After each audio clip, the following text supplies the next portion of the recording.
संगीता, मैं तुम्हें यह नहीं कहूँगी कि मैं तुम्हें बहू नहीं, बेटी ही मानूँगी। बेटी बेटी होती है और बहू बहू होती है। मैं तुम्हें बेटी जैसा प्यार नहीं दूँगी, मैं तुम्हें बहू जैसा प्यार ही दूँगी। रह रह कर होने वाली सास के ये शब्द मेरे दिमाग में हथौड़े की तरह वार कर रहे थे। आज मुझे देखने प्रमोद के साथ उसके मम्मी पापा और दीदी जीजा जी आए थे। प्रमोद और मैं दोनों ही इंजीनियरिंग हैं। प्रमोद की जॉब मुंबई में थी और मेरी बेंगलोर में। प्रमोद मेरी बुआ जी के दूर के रिश्तेदार के कोई लगते थे। फूफा जी फूफा जी प्रमोद की ओर उनके परिवार की तारीफ़ करते थकते नहीं थे। प्रमोद के मम्मी की तो बुआ जी इतनी तारीफ़ कर रही थी कि जैसे कि वो खुद इंजीनियर हैं। पति और बेटे दोनों इंजीनियर हैं तो जाहिर है कि पैसों की कोई कमी नहीं है, लेकिन घमंड नाम की कोई चीज़ उनमें नहीं है। लड़ाई झगड़ा तो उन्हें आता ही नहीं। उलट उनकी हमेशा यही कोशिश रहती है कि उनकी वजह से किसी का दिल ना दुखे। इसी इंजीनियर होने के बावजूद और इतना पैसा होने के बावजूद खाना वे स्वयं बनाती हैं। सिर्फ सब्जी आदि काटने के लिए काम वाले की सहायता ले लेती हैं। उनका मानना है कि खाना हमने स्वयं ही बनाना चाहिए ताकि घर के सभी सदस्यों को शुद्ध और सात्विक भोजन मिले। इतनी तारीफ सुनकर मुझे मन ही मन लग रहा था कि यदि यह संभव हो जाता तो मैं अपने आप को बहुत ही खुशनसीब समझूंगी, क्योंकि कहा जाता है न पति पत्नी के गुण नहीं मिले तो चलता है, लेकिन सास बहू के गुण मिलना चाहिए, तभी वैवाहिक जीवन सुखी रहता है। यही सोचकर मैं मन ही मन खुश हो रही थी कि मुझे बहुत अच्छी सास मिलने वाली हैं। लेकिन आज जब उन्होंने बहू जैसा प्यार देने की बात कही तो वो बात किसी के भी समझ में नहीं आ रही थी। आज तक सभी ने यही सुना था कि हर सास ऐसा ही कहती है, तुम मेरी बहू नहीं बेटी हो, मैं तुम्हें बेटी जैसा ही प्यार दूंगी। लेकिन यहाँ तो उल्टा ही हो रहा था। बहू जैसा प्यार घर में सभी को आशंका हो रही थी कि कहीं वे शादी के बाद फिल्मों वाली ललिता पवार टाइप की सास न बन जाएं।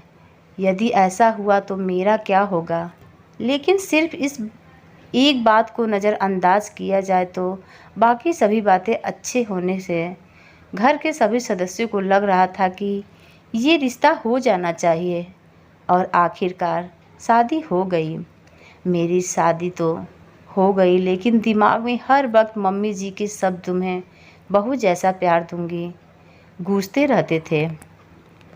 इसलिए मैं मन ही मन डरी हुई थी। मैं प्रमोद से इस बारे में बात नहीं कर सकती थी, क्योंकि मुझे डर था कि कहीं प्रमोद यह ना समझ बैठे कि शादी होते से ही मैंने मम्मी जी के खिलाफ़ उनके कान भरना शुरू कर दिए। इसलिए मैंने मन ही मन फैसला किया, मैं अपना हर काम इतना परफेक्ट से करूँगी कि मम्मी जी को शिकायत का मौका ही ना मिलेगा।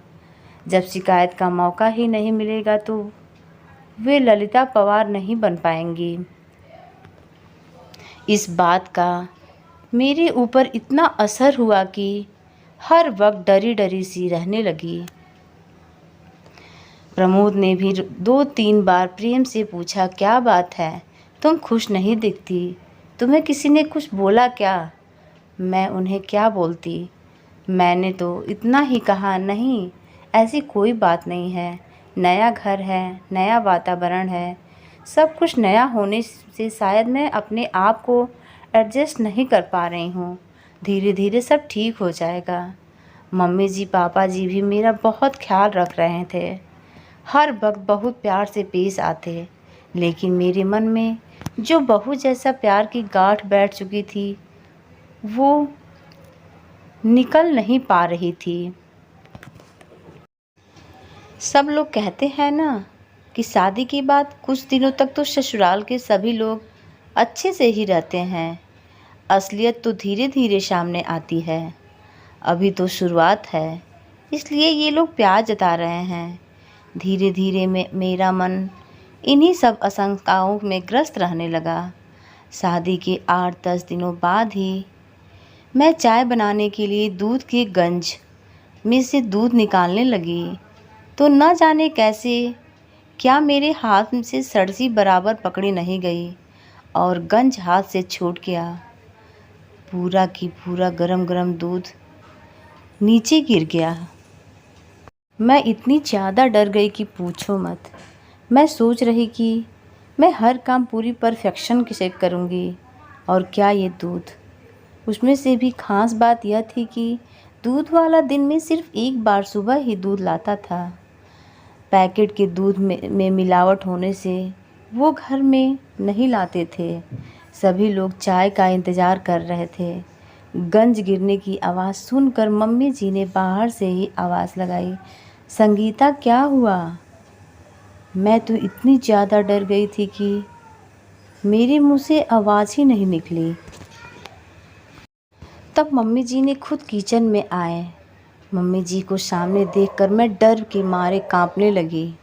मुझे लगा कि अब ये ज़रूर ललिता पवार बन जाएंगी, क्योंकि अब कल सुबह तक किसी को भी चाय नसीब नहीं होने वाली और सभी को चाय पीने की आदत है। मम्मी जी ने गिरे हुए दूध की तरफ और मेरी तरफ देखा और मैं बम फटने का इंतज़ार करने लगी। बस अब बम फटा, बम अब फटा। लेकिन ये क्या, बम तो फुसका निकला। मम्मी जी मेरे पास आए और बोली, कोई बात नहीं है संगीता, तुम इतनी डर क्यों रही हो? तुमने कोई जानबूझकर थोड़े ही गिराया है। दूध हो जाता है कभी कभी, कोई बात नहीं, तुम रिलैक्स हो जाओ। मैंने मन में सोचा, मैं फिजूल ही डर रही थी। मम्मी जी तो कितने अच्छे हैं। लेकिन दूसरे ही पल सहेली की बात याद आ गई कि ये सब चोचले शादी की शुरुआत में ही होते हैं, आगे आगे देखना होता है क्या। यह बात याद आते ही फिर मैं मन ही मन डर समा गया। दो एक बार और इसी तरह की छोटी छोटी गलतियां हुई, लेकिन तब भी मम्मी जी ने मुझे प्यार से ही समझाया। 4-5 महीने के बाद बात है। सभी को पालक पनीर की सब्ज़ी बहुत पसंद थी। आज रविवार की सभी की छुट्टी होने पालक पनीर की सब्ज़ी बनाने का तय हुआ। सब लोग खाना खाने बैठे तो जैसे ही उन्होंने पहला कौर मुंह में लिया तो बहुत बुरा मुंह बनाया और एक घूंट पानी पीकर बोले कि आज सब्ज़ी में नमक डाला है कि नमक में सब्ज़ी डाली है? आज डबल नमक है सब्ज़ी में। मुझे काटो तो खून नहीं। हे भगवान, अब ज़रूर मम्मी जी अपना बहू वाला प्यार दिखाएंगी। कहेंगे कि तेरी मम्मी ने यही सिखाया क्या? पढ़ लिख कर नौकरी कर रही है, इसका ये मतलब नहीं कि तुम्हें सब्ज़ी बनाना भी नहीं आना चाहिए। तुम्हारी माँ ने तो कहा था कि मेरी बेटी को सब आता है। फिर मैं क्या है, मैं ये सब सोच ही रही थी कि इतने में मम्मी जी ने मुझे ज़ोर से झंझोड़ा, संगीता संगीता आ, क्या हुआ? तुम काँप क्यों रही हो? रो क्यों रही हो? ओ कुछ नहीं, वो सब्जी जी सारी ना मालूम आज कैसे क्या नमक डबल हो गया। अब सब लोग खाना कैसे खाएंगे? फूल गोभी की सब्जी, दाल, चटनी और अचार है ना, खा लेंगे। तू घबरा मत, लेकिन आगे से सब्जी बनाने वक्त थोड़ा ख्याल दिया कर। दोपहर में जब मैं और मम्मी जी अकेले थे तब वो बोली, शादी हुई है तभी से मैं देख रही हूँ कि तुम फ्री नहीं लग रही हो। ऐसा लगता है कि कहीं खोई खोई सी, डरी डरी सी लगती हो। क्या बात है? यदि तुम मुझे नहीं बताओगी तो हम समस्या का निदान कैसे कर पाएंगे? यहाँ तुम्हारी मम्मी नहीं है, लेकिन मैं तो हूँ। तुम मुझसे अपने मन की हर बात कर सकती हो। उनकी इतनी प्रेम से बोलने पर मैं अपने आप को रोक नहीं पाई और रोने लगी। उन्होंने मुझे अपनी बाहों में भर लिया। अब क्या बात? मम्मी जी जब मुझे देखने आई थी तो आपने कहा था ना कि आप मुझे बेटी जैसा नहीं बहू जैसा प्यार करेंगी। हाँ कहा था, तो बहू जैसा भी तो कोई प्यार होता है क्या? बहू की छोटी छोटी गलती पर भी उसे इतना प्रताड़ित किया जाता है कि मानो उससे बहु बड़ा गुनाह हो गया है। इसलिए मुझे लगा कि आप मेरी छोटी सी छोटी गलती पर भी महाभारत रचेंगी, इनको मेरे खिलाफ भड़काएंगी। इसी सोच के चलते मैं हर वक्त डरती रहती हूँ कि मुझसे कोई गलती नहीं होनी चाहिए। मुझ पर नाराज़ होने का आपको कोई मौका नहीं मिलना चाहिए। सच बताऊं तो आज तक मुझसे जो भी गलतियां हुई वो इसी घबराहट के चलते हुई। लेकिन मेरी एक बात समझ में नहीं आई, बहू जैसा प्यार करूंगी ऐसा कहने पर भी आपने आज तक अपना सासूपन नहीं दिखाया और मुझे डांटा भी नहीं। फिर आपने ऐसा क्यों कहा था कि आप बहू जैसा प्यार करेंगी? अरे पगली, मुझे नहीं पता था कि तू मेरी साथी थी। बात को इतना दिल पर लगा लेगी। एक बात बता, क्या कभी तू न किसी माँ को अपने बेटी से यह कहते हुए सुना कि वो उसे बहू जैसा प्यार करेगी? नहीं, नहीं ना। जब हम बेटी को बहू जैसा प्यार नहीं करते तो बहू को बेटी जैसा प्यार क्यों करते हैं? इसका तो यही मतलब हुआ ना कि हम बेटी को ज़्यादा महत्व देते हैं, बेटी को ज़्यादा प्यार करते हैं, इसलिए बहू से कहते हैं कि तुझे बेटी बनाएंगे, तुझे बेटी जैसा प्यार देंगे।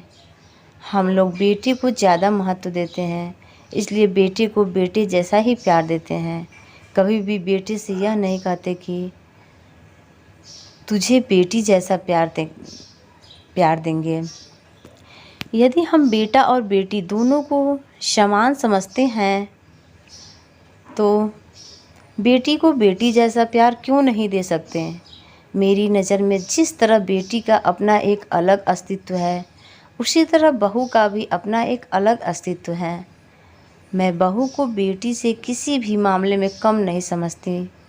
इसलिए मैंने कहा था कि मैं तुम्हें बेटी जैसा नहीं, बहू जैसा प्यार दूंगी।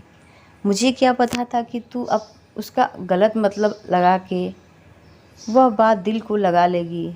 चल अब आंसू पोंछ, नहीं तो मैं सचमुच में फिल्मी वाली ललिता पवार बन जाऊंगी। उन्होंने यह बात इस अंदाज में कही कि हंसते हंसते हम दोनों का बुरा हाल हो गया। आज मुझे पता चला कि बहू वाला प्यार भी होता है। तो दोस्तों, ये बहू जैसा प्यार स्टोरी आपको कैसी लगी? अगर ये स्टोरी आपको अच्छी लगी हो तो प्लीज़ मेरे चैनल को सब्सक्राइब करें, लाइक करें, शेयर करें और अपने फैमिली मेम्बर के साथ शेयर